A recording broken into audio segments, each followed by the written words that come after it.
La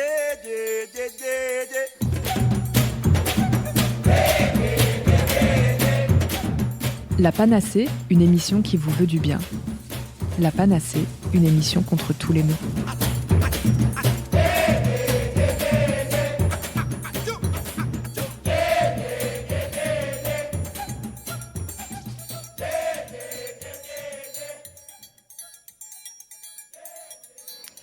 Bonjour Fab et bonjour à vous qui nous rejoignez dans l'émission de La Panacée, une émission qui vous veut du bien. Aujourd'hui, nous allons parler d'un trouble qui touche une personne sur 5 en France, j'ai nommé le reflux gastro-œsophagien ou RGO. Cause connue, symptômes et accompagnement possibles, restez avec nous pour en savoir plus.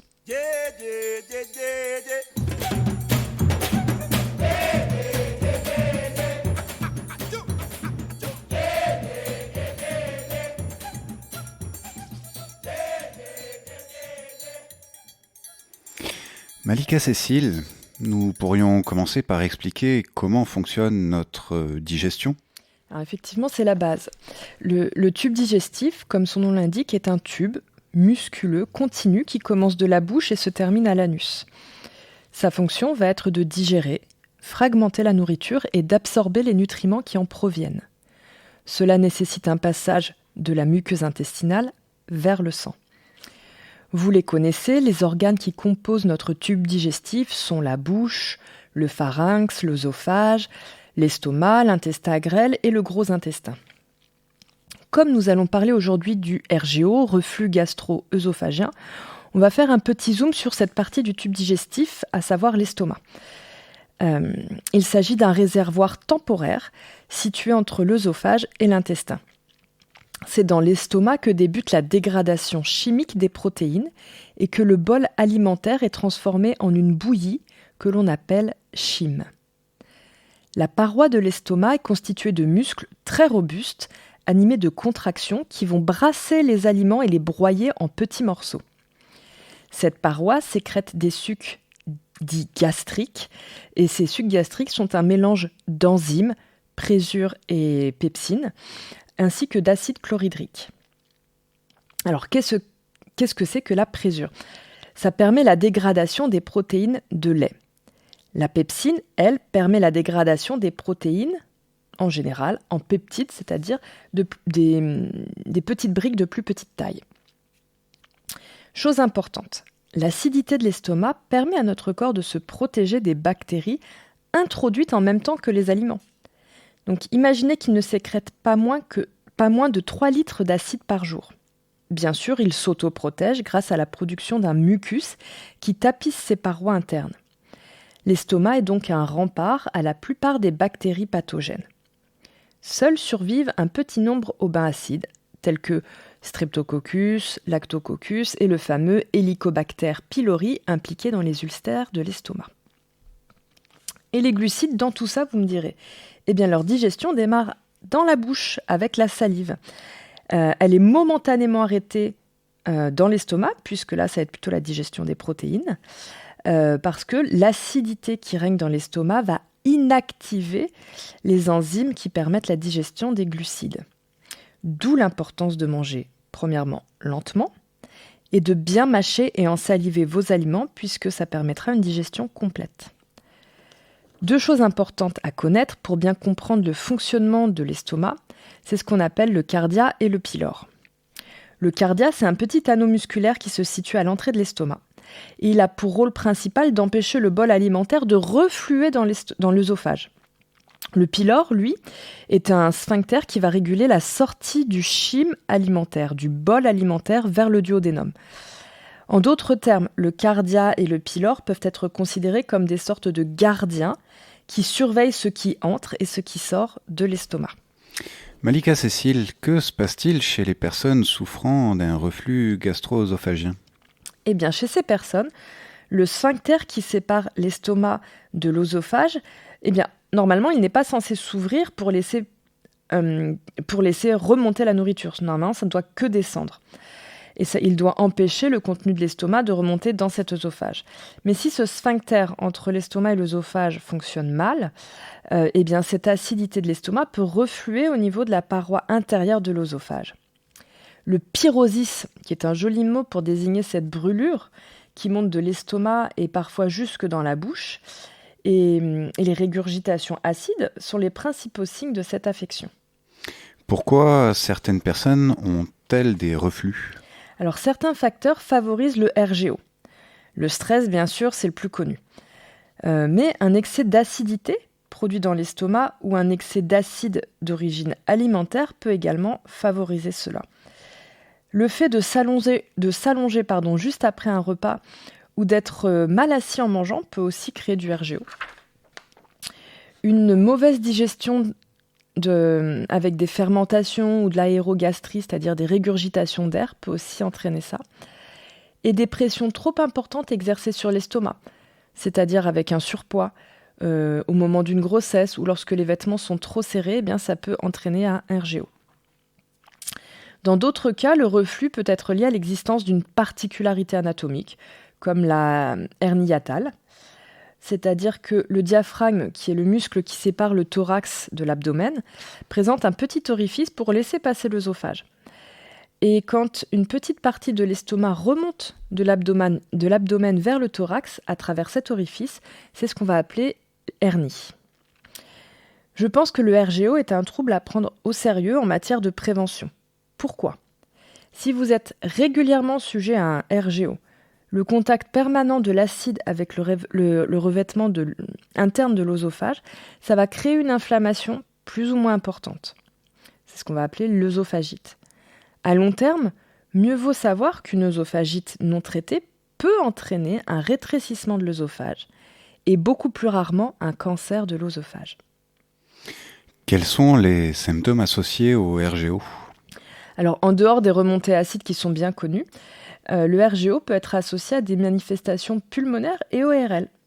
Par exemple, une langue très chargée, une toux chronique et nocturne, l'irritation dans l'arrière-gorge et le nez bouché, des crachats de glaire, des épisodes de pharyngite ou de laryngite, une voix un peu tout le temps enrouée, de l'asthme et des troubles du sommeil. On en a parlé récemment dans l'émission sur la santé bucco-dentaire. Les remontées acides entraînent aussi une usure de l'émail dentaire et favorisent les caries et les gingivites. Tous ces symptômes ressentis peuvent vraiment altérer la qualité de vie de la personne touchée, donc c'est important de les prendre en compte. C'est le bon moment pour écouter un peu de musique avec Je veux de Zaz. On se retrouve dans quelques instants pour la suite de l'émission de La Panacée, une émission qui vous veut du bien.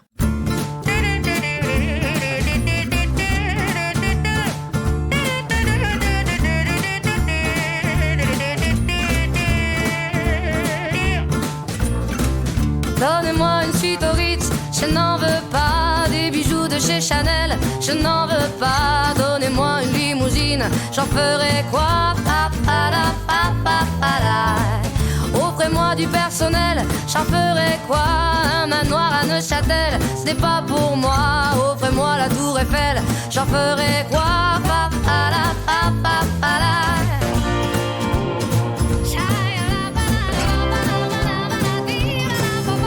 Je veux de l'amour, de la joie, de la bonne humeur. Ce n'est pas votre argent qui fera mon bonheur. Moi je veux crever la main sur le cœur.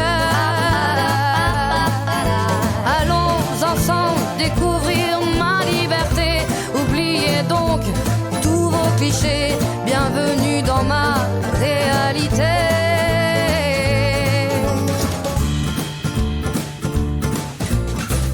J'en ai marre de vos bonnes manières, c'est trop pour moi. Moi je mange avec les mains et je suis comme ça. Je parle fort et je suis France, excusez-moi. Fini l'hypocrisie, moi, je me casse de là. J'en ai marre des lampes de bois. Regardez-moi, de toute manière je vous en veux pas. Et je suis comme ça. Je suis comme ça.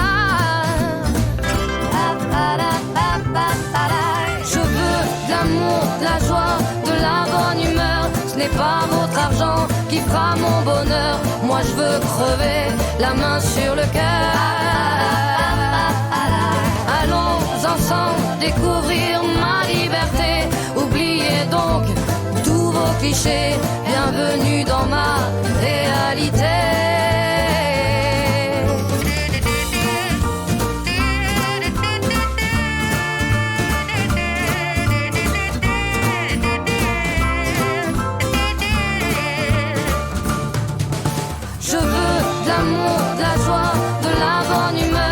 n'est pas votre argent qui fera mon bonheur. Moi je veux crever, la main sur le cœur. Allons ensemble découvrir ma liberté. Oubliez donc tous vos clichés. Bienvenue dans ma réalité. Je veux de l'amour, de la joie, de la bonne humeur. Ce n'est pas votre argent qui fera mon bonheur. Moi je veux crever, la main sur le cœur. Allons ensemble découvrir ma liberté. Oubliez donc tous vos clichés. Bienvenue dans ma réalité.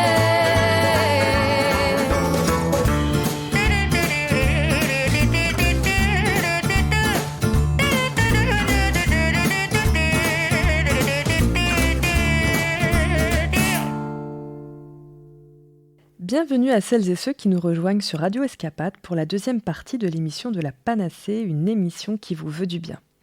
Le sujet du jour touche une personne sur 5 en France et laisse un goût acide en bouche.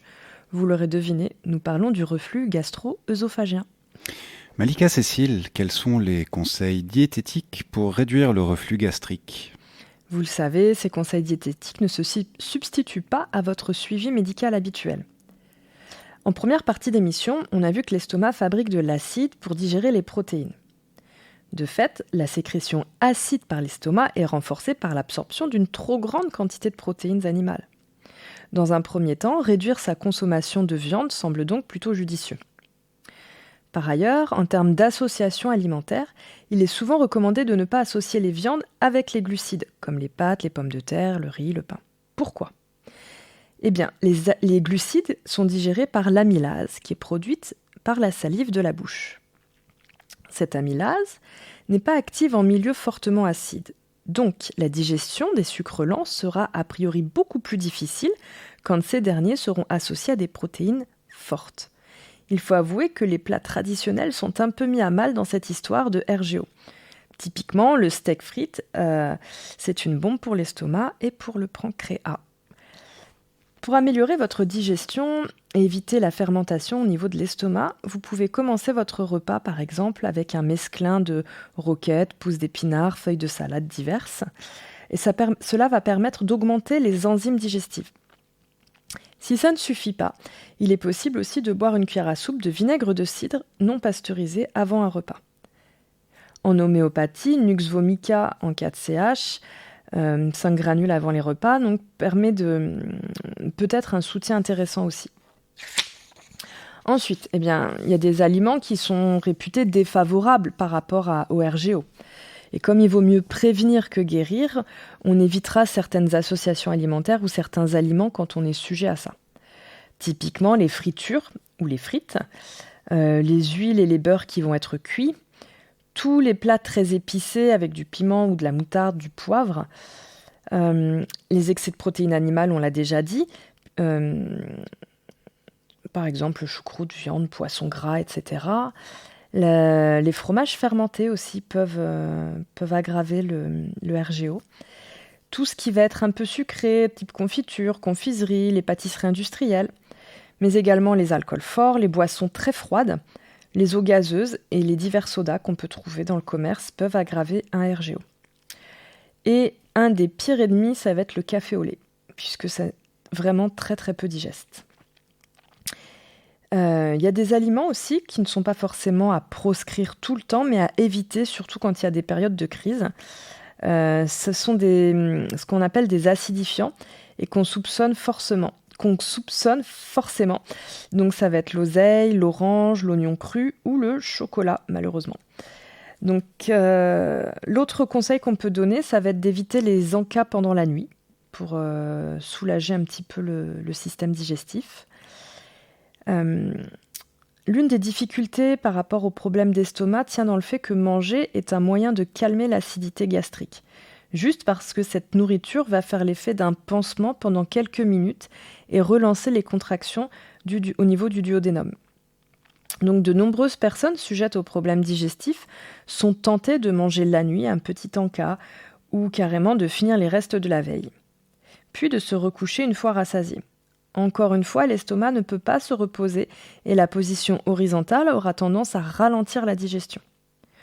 On peut, dans une certaine mesure, leurrer ses besoins de manger en buvant lentement un grand verre d'eau tiède, avec pourquoi pas un peu de psyllium. Mais ce n'est pas forcément le meilleur calcul que de remanger pendant la nuit. A contrario, et de manière générale, votre hygiène alimentaire sera améliorée si vous optez pour des aliments bio, de saison et en circuit court. Ça, c'est une règle générale. Les aliments favorables et recommandés en cas de RGO vont être les produits riches en oméga 3, comme les noix, que vous pouvez par exemple en manger 3 par repas, les graines de lin que vous broyez régulièrement, l'huile de colza également pour l'assaisonnement, et la consommation bien sûr d'une portion de légumes cuits à chaque repas pourra être favorable.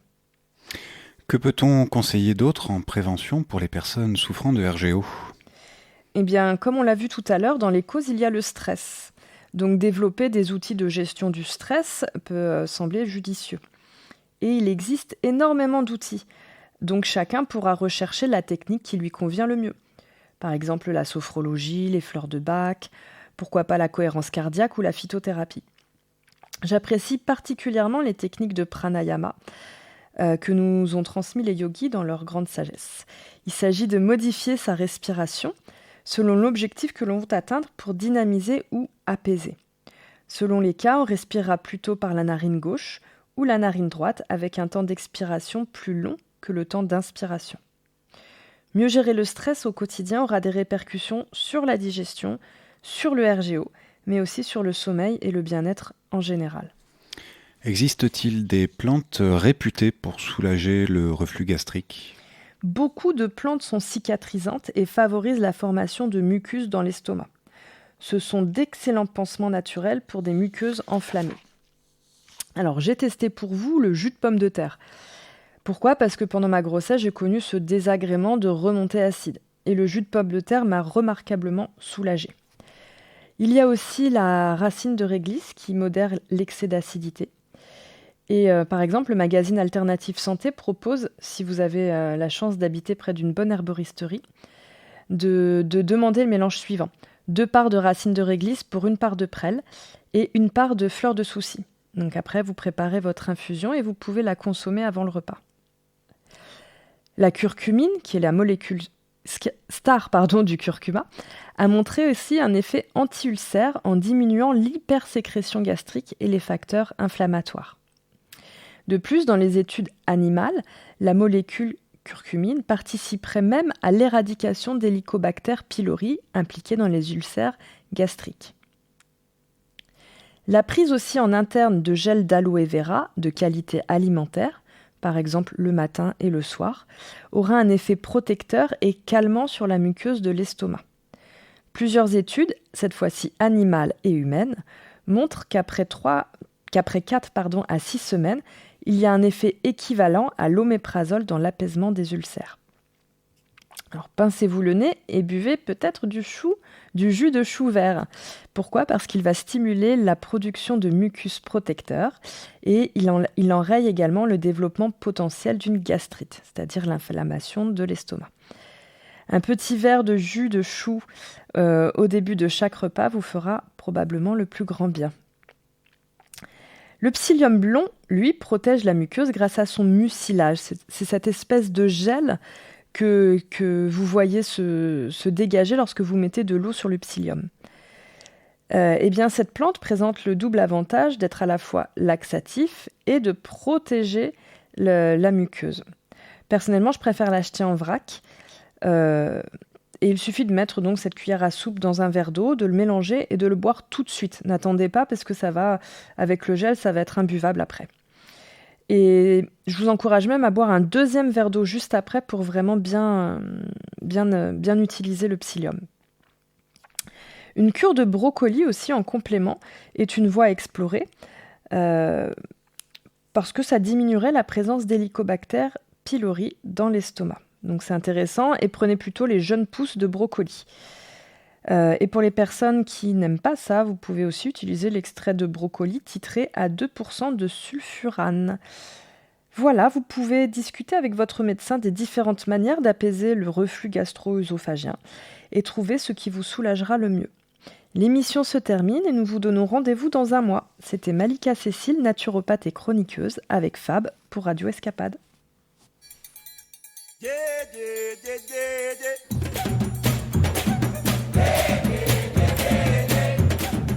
La Panacée, une émission qui vous veut du bien. La Panacée, une émission contre tous les maux.